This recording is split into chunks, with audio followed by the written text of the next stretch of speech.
This talk is an advanced tutorial for administrators of HTCondor pools. In it, we will cover how user priority and fair share works, how users can be given higher priority than others, and how the negotiator decides how to assign resources to user, or, in short, fairness in Condor and how to avoid it. The agenda for this talk is focused on the Condor Negotiator daemon, which is responsible for many of these decisions. We'll start by looking at what, exactly, the negotiator does in an HTCondor pool. Then, we'll cover priorities for individual users, then move on to what Condor can do to bias one user over another. Overall, though, I'd like administrators to think not so much about what primitives HTCondor can implement, but what the best policy is for your particular pool and your particular users. The learning agenda for this talk will cover these issues. After this talk, an HTCondor administrator will be able to configure a pool to give a user twice the CPUs of another, or make sure multi-core jobs have priority over single-core jobs, or guarantee that every job has a 1-hour minimum before any preemption may happen. And if, say, an external license limits the number of running jobs to some number, how to have Condor implement that limit. But, just to be clear, one of these can't be done by the negotiator, and by the end of this talk, you will understand why and how to implement this limit outside the negotiator.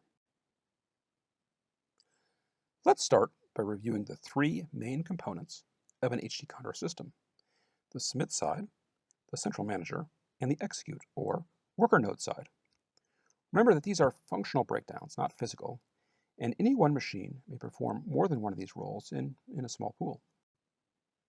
The startD, which is responsible for the worker node, has a very limited view of the whole pool. In fact, you could say that it is nearsighted. Every decision the startD makes is based on inputs from at most three sources: attributes of the machine, either automatically discovered, such as the amount of physical memory or cores of the machine, or attributes that a human administrator has configured into it, like the purchaser of the machine, or maybe where it physically is. If there is a job running on the worker node, attributes of this job, such as who submitted it or how much memory it is using, can factor into the startD's decision to evict or preempt it. And finally, if presented with a potential new job candidate to run, the startD can certainly look at attributes of this new job to decide whether it wants to run it and if it needs to preempt some other job in order to run the new one. But that's it. The startD knows nothing about the other jobs that may be running or idle in the system, or what's going on any neighboring worker nodes. As such, all of the decisions the startD makes are very localized. The mission of the ScheddD is to hold all the jobs given to it, and to run them in some order on startD slots that the negotiator has given to its submitters. The inputs of the ScheddD are all the jobs that have been submitted to it, and all the machine slots that the negotiator has assigned or provisioned to it.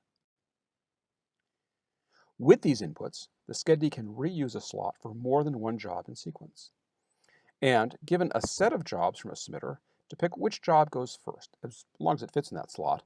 That is to say, it matches with the given slot. Right now, the ScheddD cannot reuse a slot across different submitters, but this is not fundamental and may in fact change in the future. Now in HTCondor, there's a distinction between a user and a submitter. These two words mean very different things, and it's easy to confuse them. So let's clear that up right now. A user is an OS construct. When we talk about users in HTCondor on Linux, we mean the Unix user ID that the process can run. In an HTCondor pool, the namespace of users may be different from machine to machine, and it is common to have worker nodes who don't have password file entries for the user who have submitted jobs from the submit machine. Ultimately, though, when HTCondor runs a job, it must run it as some operating system user, even if that varies depending on what worker node it happens to choose to run the job on. A submitter, on the other hand, is an HTCondor construct. The submitter records live mainly in the negotiator and are global for the pool.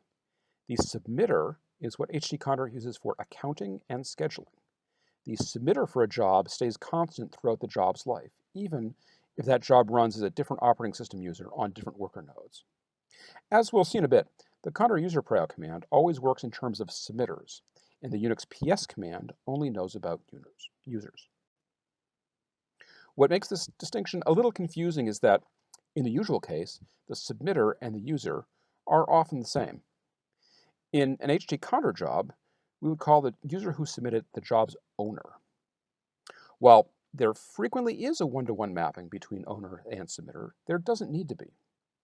In the usual case, if the Unix user gthane runs condor submit with this submit file, the owner attribute of the job will be set to gthane, and the submitter attribute will also be set to gthane, with the UID domain of the Schedd, whatever that's set to, appended to it. This means that if gthane submits to two different Schedd machines in the same pool, and the administrator has configured the Condor parameter UID domain to be the same, Condor will treat these two as the same submitter for accounting and scheduling purposes. In other words, a person gains no scheduling advantage by submitting jobs to two different Schedds. They are one submitter in the system. However, this relationship between owner and submitter is not always one-to-one. One human owner can submit jobs to different submitters. There are several ways to do this, but the most important, the most straightforward, is the nice user submitter. If the parameter nice user is set to true in a Condor submit file, the job is submitted not as the normal submitter, but with a new submitter identity that has a nice user prefix in front of it. HTCondor gives this nice user a much worse priority than any other non-nice user, so it is an easy way to submit backfill priority jobs.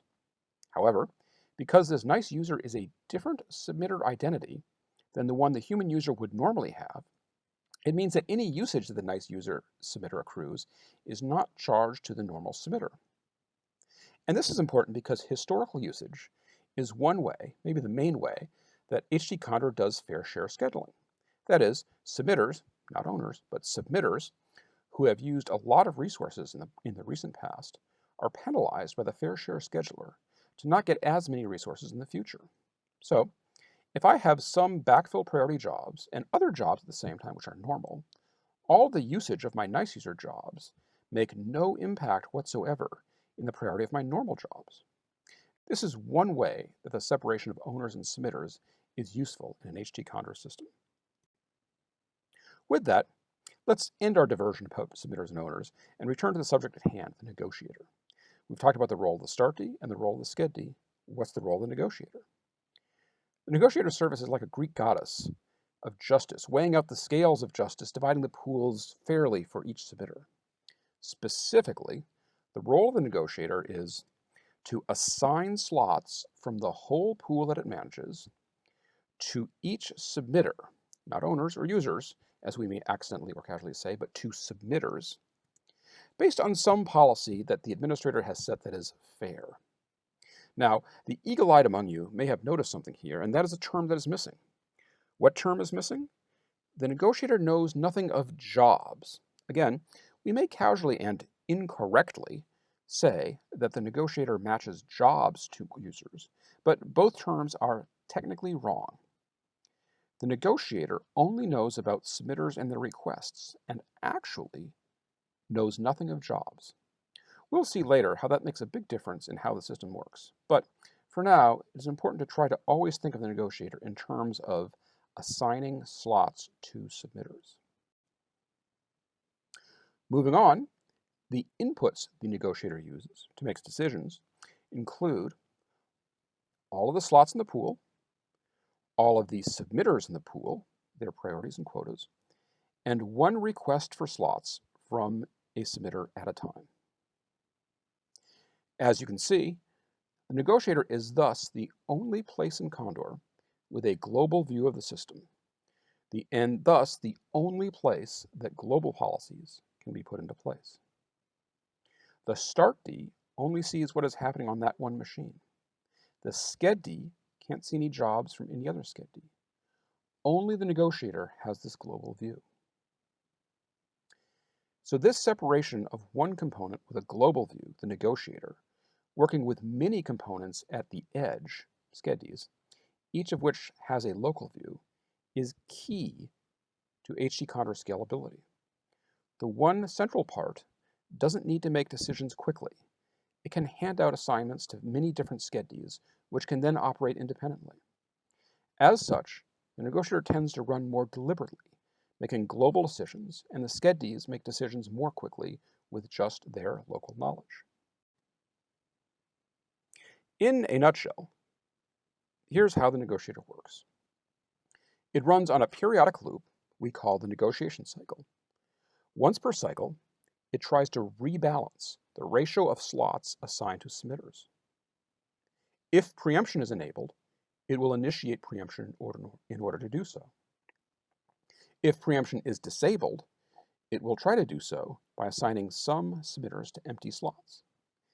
At the end of the cycle, it sleeps for a short, configurable amount of time to let the system work to achieve this new balance, and then it runs the cycle again.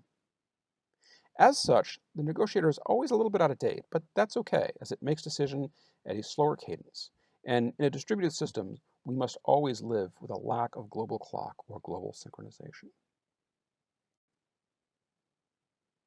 Let's start with one of the simplest possible negotiator policies, concurrency limits. Actually, concurrency limits are implemented in both the Schedd and the negotiator, but it's configured in the negotiator. Concurrency limits are very useful, very easy to understand, and many pool administrators don't know much about them. Because they exist in the negotiator, they can enforce pool-wide limits in ways that neither the Startee nor the Schedd alone can. Examples when concurrency limits are useful include when an administrator may want to limit the number of jobs that use NFS to maybe 100 because the NFS server crashes when there are more than that. Or maybe you have licensed software and you can only run some fixed number of instances of that software. Or maybe you want to limit the number of active database connections to some database from jobs to 10 running jobs because you'll overload the database server otherwise. All of these policies can be implemented with concurrency limits. Concurrency limits are very easy to configure. First, you pick a name for one. In this case, we'll use NFS, DB, and license for 3 different limits. Then, in the negotiator's Condor configuration, add limit name underscore limit equals the value of that limit. A Condor reconfig will then pick up the new value. Here, we are setting the NFS limit to 100, the database to 42, and the license to 5. So, we will limit the jobs in the system to 100 running NFS jobs, 42 database jobs, and 5 licensed jobs, no matter what the Schedd or submitter they came from is. For HTCondor to enforce these limits, it will also need to know which jobs use these limits. So, to use them, just add this to the job submit file. You add a line before the queue statement that says concurrency limits equals the name of the limit. Here, we're telling the Condor that this particular job needs an NFS concurrency limit token. And the units of these are arbitrary. It's whatever you want them to be. In this case, we're telling Condor that this job uses 4 concurrency limit units. Maybe some NFS jobs use more server resources than others, and this is how you can weigh them. And for jobs which may use more than one kind of concurrency limit, you can set a comma-separated list to request more than one kind of limit. When Condor gets this job, it will not schedule more than the concurrency limit's worth of either NFS or database. So, with that, going back to our 4 truths and a lie slide, you should now know that this last one here is a truth, and we now know how to put a limit on licensed jobs in the pool. Any guesses on which the remaining statements are truths or lies? We'll move on. While concurrency limits are very easy to set up and to use, they're usually just one part of the picture. One thing to be aware of is they can throw off other balancing algorithms. If a system only allows 3 NFS jobs to run, user priorities and quotas might not matter so much as this one limit. Another thing to be aware of is there's no fair share of limits across users. They're handed out first come, first serve, so it is common for one early submitter to monopolize a limit. So be aware of this. Now let's move on to the negotiator proper and look at how it decides to assign slots to submitters. The main loop of the negotiator cycle has 4 steps, which it repeats every cycle. First, it gets all the slots in the pool. Then, it gets all the submitters. After that, it computes the number of slots each submitter should get. Then it hands out the matched slots to submitters in priority order. Sometimes, for debugging priority decisions that the negotiator makes, or to understand it better, it is helpful for an administrator to run each of these steps independently in order. And it turns out, HTCondor provides primitives to do each of these substeps by yourself. We're not going to implement the negotiator here as a shell script, but I'm going to show you the shell commands to mimic each of these parts of the cycle. The first step, as we said, is to get all the slots in the pool, claimed or unclaimed. I hope that any HTCondor administrator, even a beginning one, can do the equivalent from the shell. You can do this simply by running Condor status. By default, the negotiator gets all the slots in the pool, but there is a knob, negotiator slot constraint, that is a class add expression that is evaluated against each add in the pool. When this expression evaluates to true, that add is considered part of this pool the negotiator should use. By using this knob, advanced administrators can split or shard the pool and have multiple negotiators operate on distinct subsets of the pool. But that's advanced usage. Let's assume, for the sake of example, that our pool has these slots in it. And the negotiator looks at the name, the state, and the remote owner attribute of all these slots. From this, the negotiator builds a table, like this pie chart here, noting the percentage each submitter has claimed, as well as any slots currently unclaimed. Step 2 is to get all the submitters. And we repeat this process in the shell by running the Condor status-submitters command.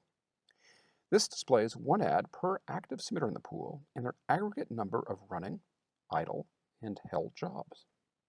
In general, this is a very handy command for administrators to know, and I feel like it's often an underused command in the Condor administrator's toolbox. And again, to motivate an example, the output of Condor status might look like this in some sample pool. The negotiator then notes any submitters that have no idle jobs and discards those submitters. These submitters need no new matches, so we will ignore them for the remainder of this negotiation cycle. Step 3 is the most complicated part. It is to compute the per submitter share. There are many factors that go into this, but the primary one is historical usage. The more a submitter has used of the pool recently, the less likely the negotiator is to give them more resources in this current cycle. The pool-wide or per submitter historical data the negotiator uses is stored in the accountant, which can be queried with the Condor user prio command. Like Condor status-submitter, Condor user prio is a command that is very useful and that many, especially beginning administrators, don't know much about. It is a quick way to get an overview of all the active submitters in a Condor pool and their current and historical usage. I suggest you get to know it. The output of Condor user prio for our example pool might look something like this. Note that I've removed some columns of the output of Condor user prio in order to make it fit better on the screen. Effective priority, notice this effective priority column, is what the negotiator uses to compute the fair share. Res in use is the number of cores currently in use by that submitter. And if you look carefully, you'll see that the effective priority is simply the product of the real priority and the priority factor. The priority factor is the setting the administrator uses per submitter to control what percentage of the pool one submitter should get with respect to others. More on that later. So where does real priority come from? It is a single number that represents smoothed historical usage. So if a submitter has used 1,000 cores continuously for a very long time, that submitter's real priority will be 1,000. If they start using fewer than 1,000 cores, their real priority will exponentially decay to whatever their current usage is. Just as the priority exponentially decays downward when the submitter lowers their usage, so too does it exponentially grow upwards when their usage increases. To make the math work out, the lowest possible value of real priority is 0.5 and can never go lower than that. The half-life of this exponential decay, or growth, is set by the knob priority half-life. This knob, in seconds, has a default of 24 hours. So a submitter who has never submitted any jobs suddenly submits 100 jobs, and they'll start running.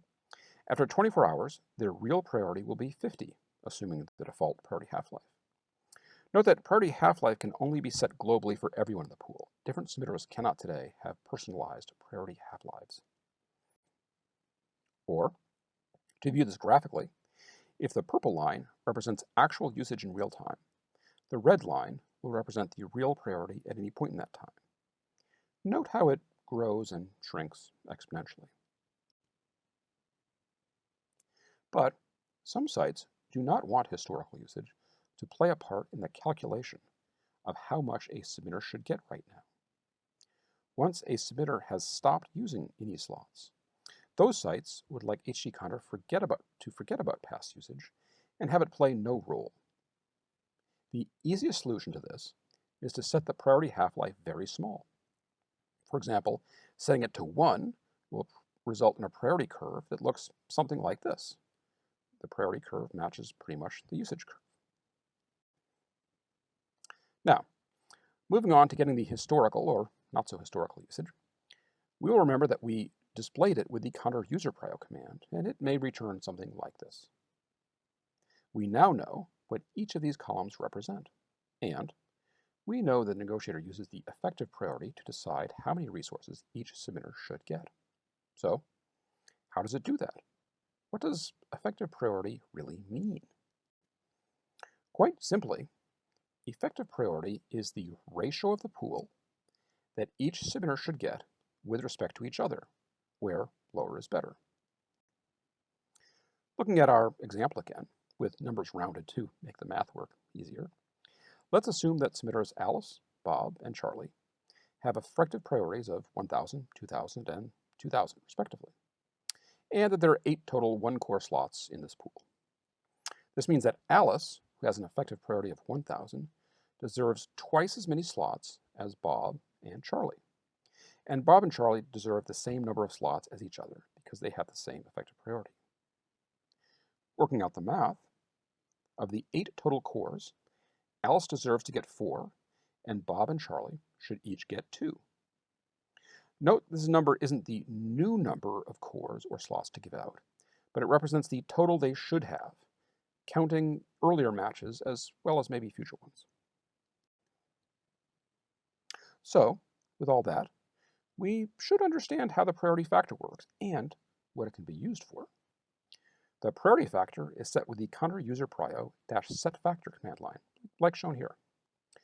When it's set, it allows the administrator to say that one submitter should get some higher or lower ratio of the pool, while also considering historical usage. And this graph shows the results of setting the priority factor in a graphic manner. Again, the purple line shows actual usage, and the blue, green, and red lines show what the effective priority would be if the priority factor was set to 3 different values. Setting the user priority factor is the first and most powerful tool that administrators have to control the relative allocation of their pools. Okay, now let's have a quick quiz to make sure that we are all understanding priorities and priority factors. Let's say the pool is completely idle, and the administrator sets Alice's priority factor to 500 and Bob's to 1,000. How many machines will each submitter get? Of course, this is a bit of a trick question.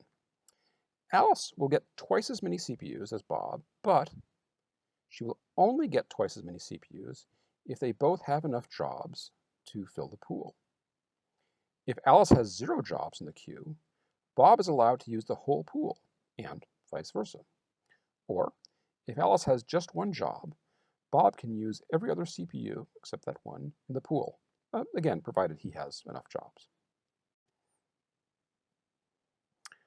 Going back to the negotiation cycle, we've covered the tricky part in number 3 above, so let's move on. After this, it is pretty much smooth sailing. The next step is, after having calculated how many slots each submitter should get, to hand out slots to try and meet those deserved ratios. Returning to our 3 submitters, Let's assume that we've got a target allocation as from before.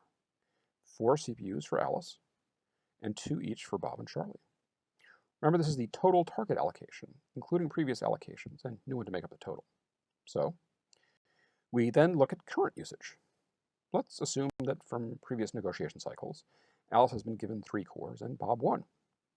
Remember, this comes from the res in use column from the Condor user prio command.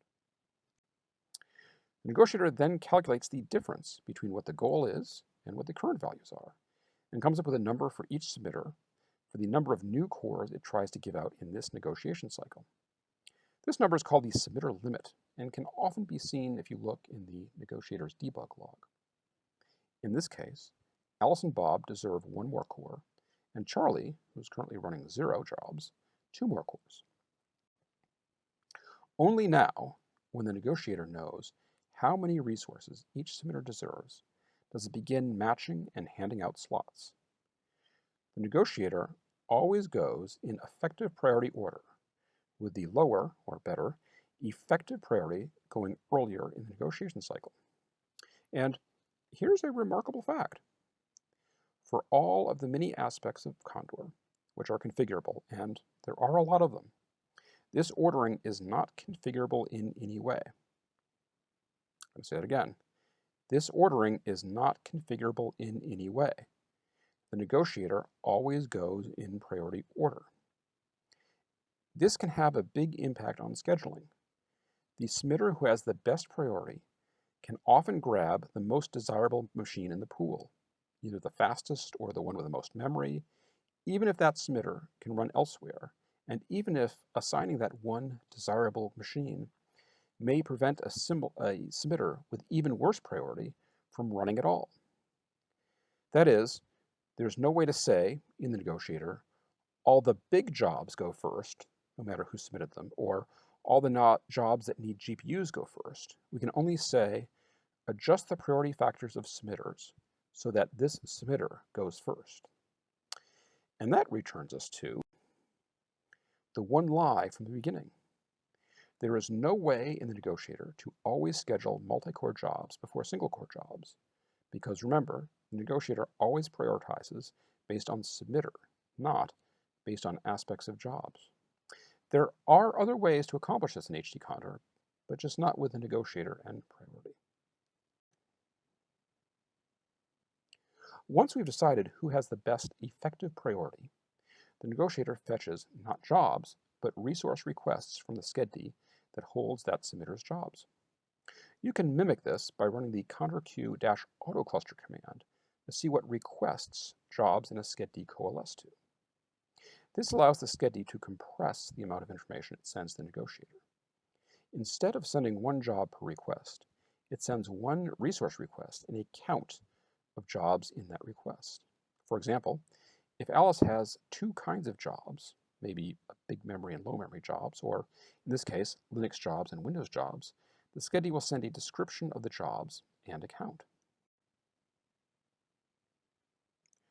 Given these resource requests from the Schedd, the negotiator will then find all machines that match the request. So, if the first request was for 10 Linux machines with 2 gigabytes of memory, the negotiator would go through the set of all machines, claimed or idle, and then cross off those machines which did not match the request. Note that it does not stop at the first machine that matches. It produces a list of all the matches. Having done that with all these matches, it then sorts the matches so that it can give the submitter the best possible match for the resource request at hand. It does this with 3 sort keys in sort priority order. 2 of these sort expressions are defined in the negotiator's configuration: negotiator pre-job rank and negotiator post-job rank. The third, just rank, comes from the jobs submit file. Why are there 3 sort criteria? These 3 are ordered. That is, we first sort all the match slots by the value we get by evaluating the negotiator pre-job rank expression against both the candidate job and the potential matching machine. The negotiator then sorts all of the match slots by this value. If there are any ties, we go down to the next sort key and sort all those ties by rank. If there are still ties after these first two sorts, those are broken by negotiator post-job rank. So what is a common use case for these keys? Well, the negotiator pre-job rank is very strong, and it represents the wants and needs of the administrator of the pool. If you've wanted to match the fastest job machines first, you could use this negotiator pre-job rank expression. Sometimes, if you want to try and pack jobs into the best fit, you may set negotiator pre-job rank to the smallest amount of memory of all those jobs that fit. Remember, it is only matched slots that we sort. Another use case has to do with defragmentation.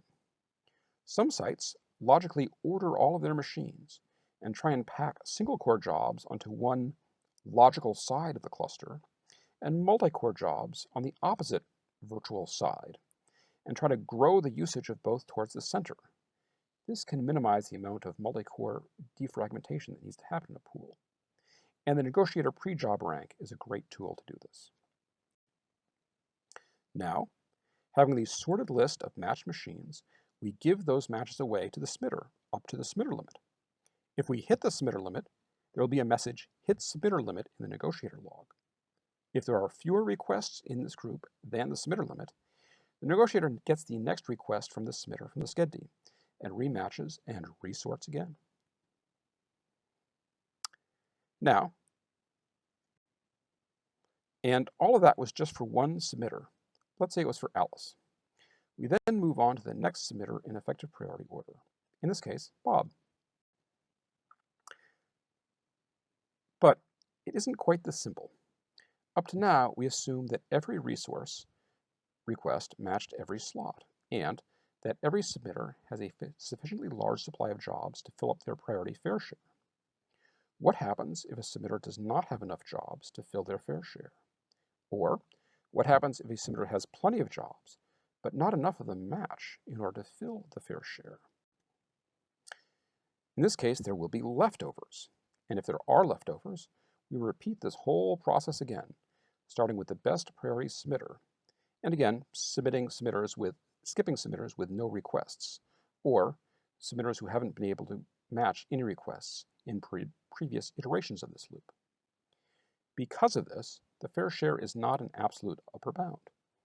If Alice has a priority which gives her most of the pool, that does not guarantee that she can fill the pool, should she not have sufficient jobs, or if these jobs are too selective and don't match many machines. So, this leads to a big policy question. Do we want the negotiator to match and preempt slots that are already claimed by someone else? Or do we never want to preempt and only hand out idle slots to submitters? Either one has trade-offs, and the negotiator supports either policy. By default, there is no preemption, which means that there is less bad put because of preemption, but it also means that allocation is less fair, because a submitter who submits earlier than someone else may get the whole pool as long as their jobs keep running. The main parameter that controls preemption is the class add expression preemption requirements. This is a configuration parameter for the negotiator. It is evaluated in the context of the job request add and a claimed slot add. If it evaluates to true, then this claimed slot is eligible for preemption. If set unconditionally to false, as it is here, and as is the default, no slot will ever be preempted. Example values may look like this. Here, we are looking at the remote user prio attribute of a claimed slot add and the submitter prio of a job request add. Remember from earlier that numerically lower values of priorities represent better priorities.